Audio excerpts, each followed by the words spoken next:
Everybody ready? Yep. Okay. All right. Good morning, everyone, and welcome to Raybrook. I'm Major Peter Arcady, Troop B Commander for the New York State Police. We're joined here this morning by members of the Cohoes Police Department, the U.S. Marshals, and the New York State Forest Rangers. This is a fluid, multi-agency investigation consisting of members of the U.S. Marshals Task Force, New York State Forest Rangers, U.S. Customs and Border Protection, Saranac Lake, Lake Placid, Plattsburgh City, and the Ticonderoga Police Departments, the Clinton and Essex County Sheriff's Departments, the Franklin County District Attorney's Office, the Northern Regional Response Team, along with several other agencies who are assisting the Cohoes Police Department and the New York State Police with this ongoing investigation. I would like to discuss our efforts regarding the search for our suspect, 53-year-old Anthony G. Bayshand of Cohoes, New York, who fled the scene of a homicide that occurred on Saturday, September 13th, 2025, at approximately 8:30 a.m. During the morning of Sunday, September 14th, 2025, the Cohoes Police Department received a call regarding a deceased female located inside a residence on Earl Ling Court. The Cohoes Police Department arrived on scene and located 41-year-old Amanda Rodriguez of Cohoes, New York, deceased. Our sincerest condolences go out to Amanda's family. An investigation determined that Anthony G. Bayshand, age 53, fled the scene, and on September 14th, 2025, at approximately 5:30 p.m., a white 2024 Chevrolet Silverado, known to be operated by and belong to Anthony Bayshand, was located on County Route 60 at the intersection with State Route 86 in the town of Brighton in Franklin County. Mr. Bayshand is described as a white male, approximately 5 feet 11 inches tall, hazel eyes, grayish brown hair, weighing between 180 and 210 pounds. He is believed to have fled the area where his truck was located in an unknown direction with an unknown clothing description. There was indication from a search of the vehicle that Mr. Bayshand likely had an injury to his left side. However, the severity of this injury is unknown. Search efforts have commenced from the location of his truck throughout the surrounding areas. Law enforcement agencies are conducting organized searches over a several-mile radius from the hamlet of Gabriels.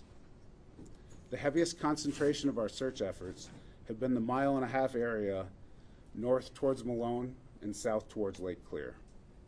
During these searches, various methods have been used to include structure clearing techniques and grid searches to navigate the heavily forested terrain. Our law enforcement partners are utilizing a variety of resources, such as canines, drones, helicopters, and fixed-wing aircraft. We are also using ATVs, UTVs, and officers on foot.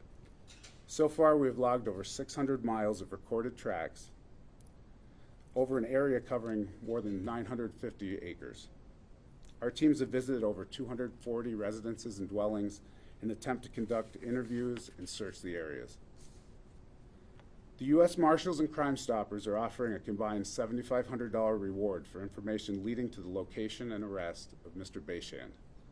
If anyone has seen Mr. Bayshand or may have unknowingly given him a ride, we strongly encourage you to come forward. I assure you, there will be no legal consequences. Anyone with information about his whereabouts is urged to contact the New York State Police. We are asking you to share any tips, even if you believe they have already been reported to law enforcement. You can reach us at 518-897-2000. We also ask that those of you hearing this message share it with your family and friends from outside the area. If you have trail cameras, please review the footage, as you may have pertinent information. If you notice anything suspicious, please report it immediately to law enforcement. With hunting season approaching in this area, we want to remind everyone to exercise caution. Please be aware of your surroundings and what you're shooting at, as there may be law enforcement present in the wooded areas.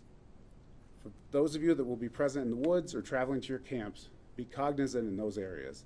If you notice campfires, campsites, strange odors, or anything unusual, please reach out to us. In closing, I want to express our deep sorrow for the loss of Amanda Rodriguez. Our goal is to bring her family justice and to locate Anthony Bayshand. Our number again for tips is 518-897-2000. Thank you for your attention. At this time, members of our investigative team will be available to take questions. Is there evidence suggesting that he may have committed suicide? There's nothing we have at this point in time to lead us to that conclusion. Have family or close contacts been cooperative in the investigation so far? Is any information gleaned from talking? All family and friends have been cooperative. Have there been any evidence at all that he was here other than his truck? Like any other signs of his presence other than the truck? No. Do we believe he may have crossed the border to Canada? It's one of those, we don't have any reason to believe, we don't have any leads leading us in that direction at this time. So until leads or information point us otherwise, we're still concentrating here in this area. Not that we're not searching or exploring those avenues. Was his truck out of gas when it was found? Yes, it was. Are there any concerns that he might be in St. Lawrence County or maybe that way? Same to like the Canadian question. We don't have any information that leads us out that way, but we are still exploring those options and if we get tips for that area, we're following up on those. What about his cell phone records or credit card activity? Anything on that? So we don't have any recent cell phone or financial history with him. You said there's evidence he fled. What is that evidence? Fled from Cohoes to up here. Is that what you're referring to? Yeah, like fled from the scene. What evidence was there that he was there at the time of the murder? I could tell you that through the investigation conducted down there and interviews with some of the neighbors, they saw his truck there, and then they saw his truck leave shortly after the time frame that we were able to determine was the time of the incident. What led investigators to believe that he sustained an injury in leaving his truck or at that scene? There was forensic biological evidence in the truck. Is there any previous criminal record? For Mr. Bishan, no, that was previously stated, he has no prior criminal history. Why is the search just being focused a 1.5 mile radius from the truck? The search area is a lot larger than that. For that concentration, it was a grid search to look for any signs of direction that he may have went or where he may be at. Does he have any known ties to the area? Any family, friends, anybody?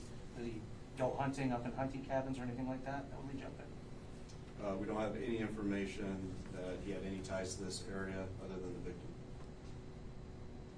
I know it's densely forested area, so can you describe some of the challenges in searching these forests? For anybody that's been up in this area, I mean, the woods up here, especially in the Adirondacks, not only do we have, significant elevation, but the terrain, the forest is very, very densely populated. In some areas, when we're doing grid searches, we can only be 3 to 5 feet apart from each other. Should Anthony be considered armed and dangerous? I would say that, yes. I mean, we don't have anything to say that he's armed, but we always have to use that caution, and especially up here in the North Country, that I would say yes. Did he have a past criminal record by any? No, there was no prior criminal history. So would this matter be considered a threat to the public? I believe that there is a threat to the public, right? You have somebody who we think is responsible for committing a homicide who's now desperate and on the run. So yes, for those reasons, we think that there is concern for the public. What's the advice to folks who live in this area right now? Could you say that again? What's the advice? To folks who live in that area. So I think what's important to emphasize is what we would ask. This is an appeal to the public and those that are here in the area or have camps in the area or residences in the area, seasonal homes in the area, is to check on them and to report any suspicious activity. As the major stated, we would want to make sure that they come forward and share that information with us, because that information may lead us to the beach end. But in terms of just personal safety, like folks going out for a hike alone, folks who live in the area where his truck was found At night? yeah, is there, what's the message to people who live in the area and who are out and about? Stay alert, be aware. Perhaps don't go places alone, right? Like make sure that people are aware of where you're going. And let somebody know where you're going so that your family knows, your friends know, and they know what time you're expected to be back. Are you positive that he acted alone in the killing of Amanda Rodriguez and is still alone now? First part, yes, we believe that he was alone. Second part, we don't know if whether he's gotten help in unintentional or intentional help up here in this area. Have police heard from anyone who saw him here? Like, by the truck? There is no sightings of him since we know that the truck was here. Do we know when his cell phone was last used? Cell phone activity was last in the area where the truck was left.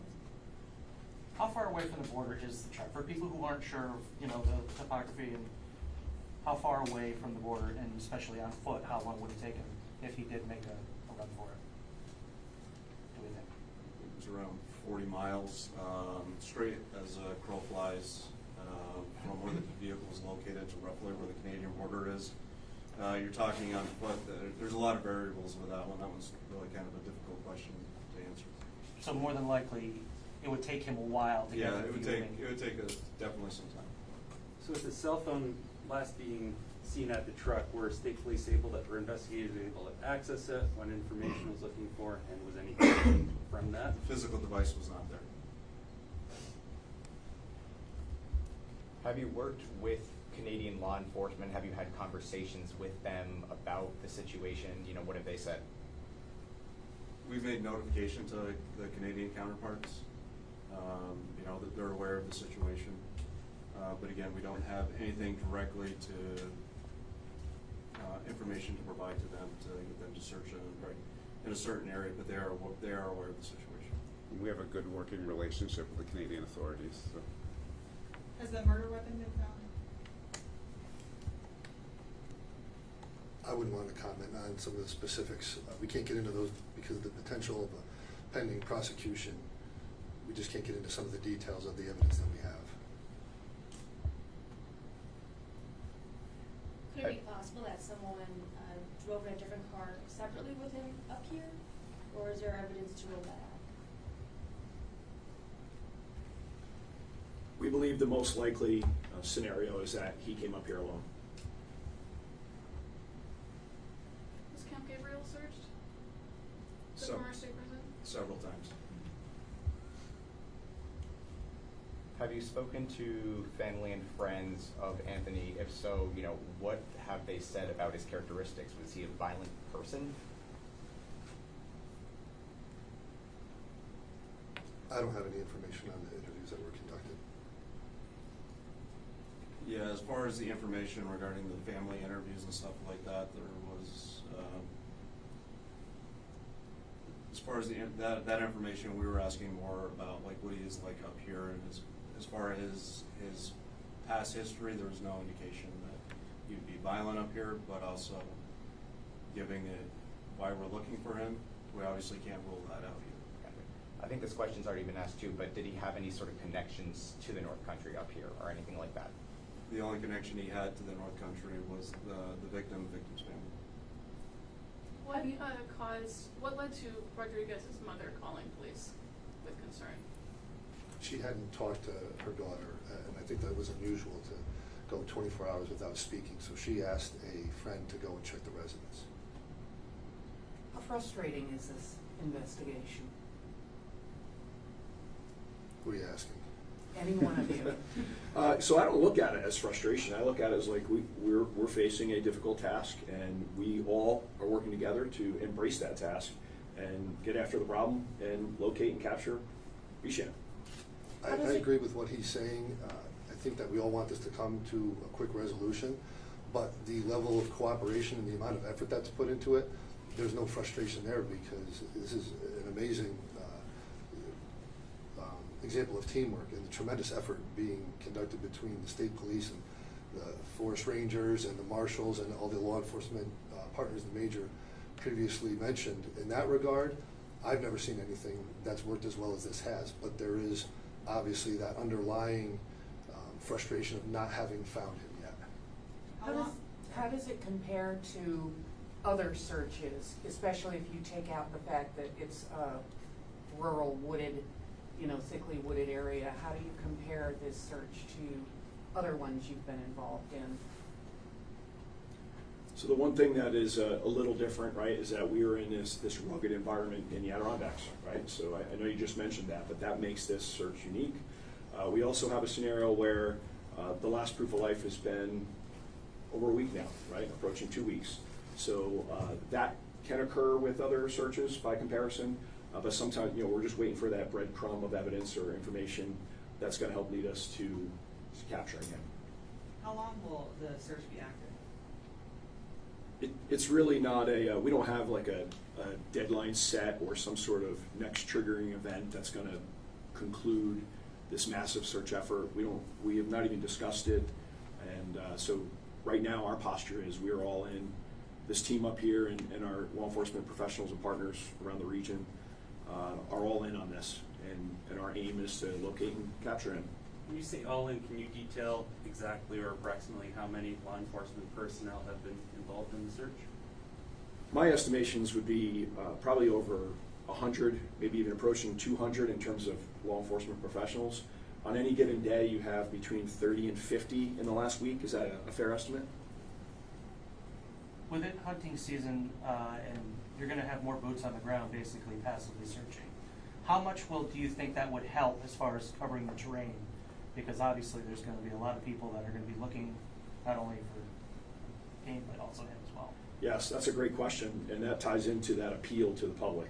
We really, your eyes and ears are extremely important, and anything out of the ordinary, anything that you think might be suspicious or might be connected to Bishan, we definitely want to hear from hunters or homeowners in the region.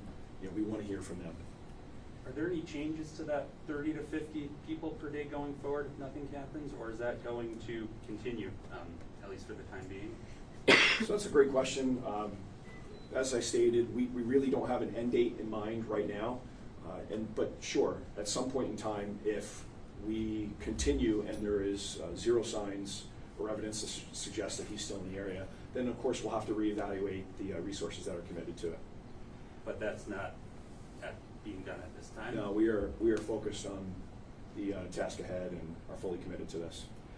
I'm wondering, are there any law enforcement that are out there searching for him right now that have also searched for the two prison escapees at Dannemora as well? Is there any sort of overlap there? Are there any sort of characteristics or similarities that law enforcement is seeing in terms of how to tackle this approach, how to find him? So you do have, standing before you, you do have veterans of the Dannemora escape here. Many of us were involved in that back in June of 2015. And we are borrowing from that playbook, right, in terms of what efforts were made then that could help in future searches. What information is there to believe that he is still alive and not deceased? We don't have anything conclusive to suggest that he's alive or deceased. However, we are, as you explore different possible theories or outcomes that could have happened here, right? Because of the amount of effort in the search in this area, we believe that it's less likely that he's deceased and more likely that he is alive and still here in the area. And were, Go ahead. and were there any drugs or substances found in the vehicle? No, there wasn't. Does he have history of drug use? He's never been arrested for it before, so as far as any unknown drug history or anything else, not that I'm completely aware of. He's never been. Going off on the hunting season, it's also leaf peeping season in the area. Are there any concerns that he could have hitched a ride and be well out of the area by now? Yes, that's a viable outcome as well. In terms of the injury sustained at the truck, do investigators think it would have anything to limit his mobility drastically, or would he still be able to cover ground as if?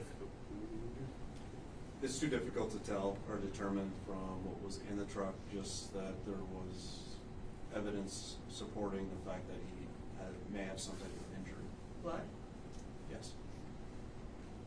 assume that you've reached out to local hospitals and there hasn't been anybody turning up with his description. Correct. Are you using cadaver dogs? We've used a bunch of different types of canine assets, everything from bloodhounds to tracking dogs to cadaver dogs to a bunch of different types of canine resources. Have you done a toxicology test on the blood? All the forensic evidence is still at the lab being tested. Is it possible the blood is the victim's and not his? I don't believe so. Have you spoken with any of the victims, family or friends, about anything they might help you to lead you to Anthony? They've all been spoke to. There's no direct information because he doesn't have ties to this area, so there's no direct information really that would lead us or point us in a certain direction for this particular search. Someone speak to the relationship between the victim and the suspect, how long they've been in a relation for, or know each other, or how serious it was. I don't know the exact length of time. I know that she had resided in that house in Cohoes for 10 years, it appears. I'm not sure how long they were together in that relationship. It was mentioned a possible connection of the victim to the North Country. What is that connection? Family, friends? Victim's family. Where specifically? Is it in Malone? Is that? In the Franklin County area from Malone and, the Malone area. How are they feeling, knowing that he's still out there? I can't answer that. Is it fair to say that no evidence outside of his truck has been found to suggest or connected to him? Nothing's been found, right? Correct. With no new significant updates in this search, what was the goal of today's press conference? Was it to just reassure the public that you guys are continuing to search for him and there's a plea out there for help? Yeah, we want the public to know that we're out there searching as hard as we possibly can given the weather and the terrain, and that we need their help and we solicit their help in helping us find him. I mean, with the leaves coming off the trees and more people getting back into the woods to their camps, we're hoping somebody will see something and say something to us. Is it possible to get the names and titles of the other 3 guys who've been talking? Yes. Can you, just say them? Yeah. And spell them? And spell. Yeah. Sure. So my name is Stu Smith, S-T-U, last name Smith, and I'm the Assistant Chief Inspector with the U.S. Marshal Service. Todd Walden, Toddwaldin, and Police Chief for the City of Cohoes. Trevor Giroux, Trevergirous, Senior Investigator of Major Crimes. For the state Your police? state police. State Police, yes.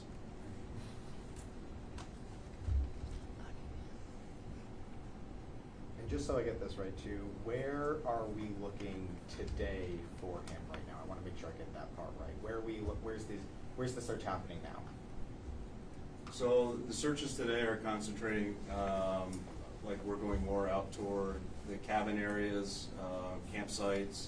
We're still doing those type of searches today. Due to some of the weather constraints today, we're concentrating on that type of searching. Finding the camps, cabins, campsites, any type of structure like that somebody would try to get out of the weather or anything like that. Is there directionality to that, or just out from where the truck is found in all directions? So, yeah, I mean, each day, obviously, we have different thoughts, different plans that we're going with. Today we're concentrating both north and to the western areas.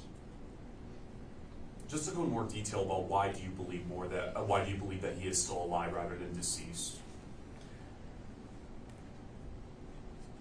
I come to that conclusion, and I think Trevor does as well, because of the level of effort, the intensive search effort here in the immediate vicinity of where the truck was.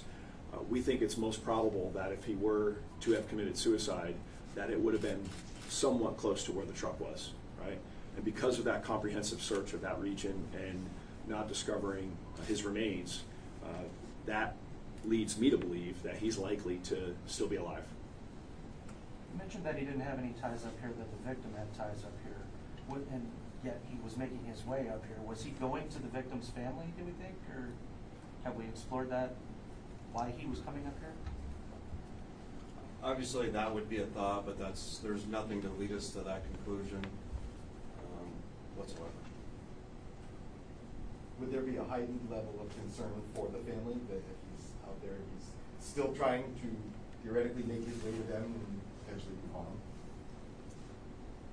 Again, we don't have anything leading us to that conclusion. We're staying in contact with the family and let her know that, the search efforts are continuing.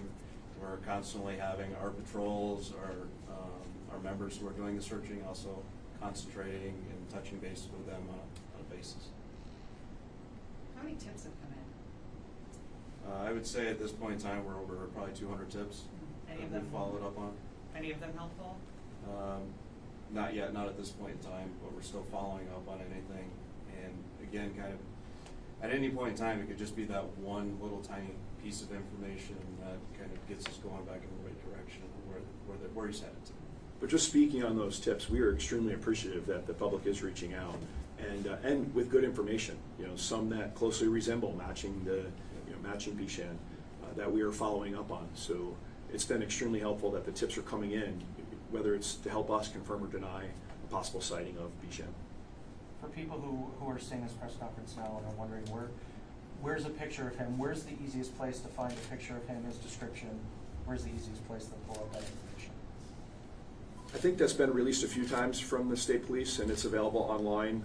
And then after this press conference, we can make sure that you have images of him. And we appreciate you asking that question because we want to make sure we got quality images out there of him that could.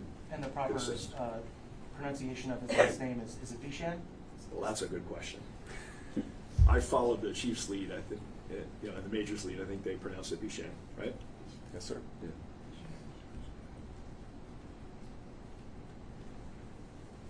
This is a question for Chief Walden. Could you describe the crime scene a little bit more? I mean, the injuries she sustained, just anything more from that? I really can't, beyond what we already released, which was the direct verbiage from the death certificate that we put out to the press. I really can't get into the details of the crime scene. Is he the only suspect?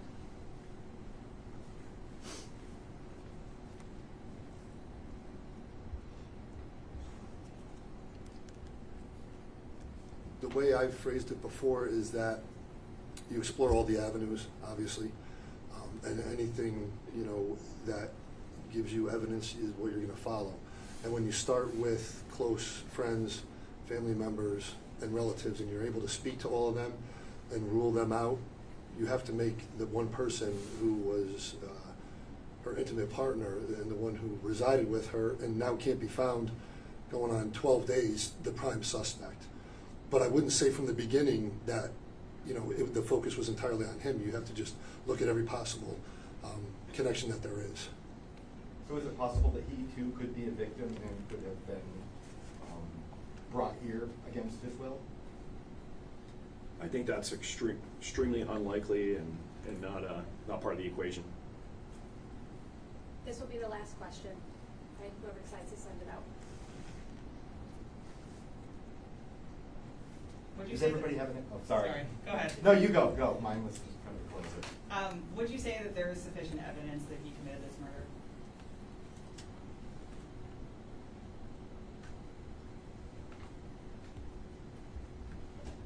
Chief, that's to you.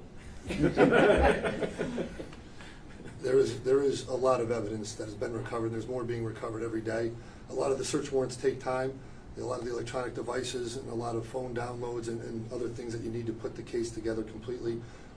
But from what the investigators have found so far, there is a lot of evidence that points to Mr. Bishan, yes. Thank you, everybody. Thank you. Thanks so much for coming. We're going to keep working together as a team until we solve this.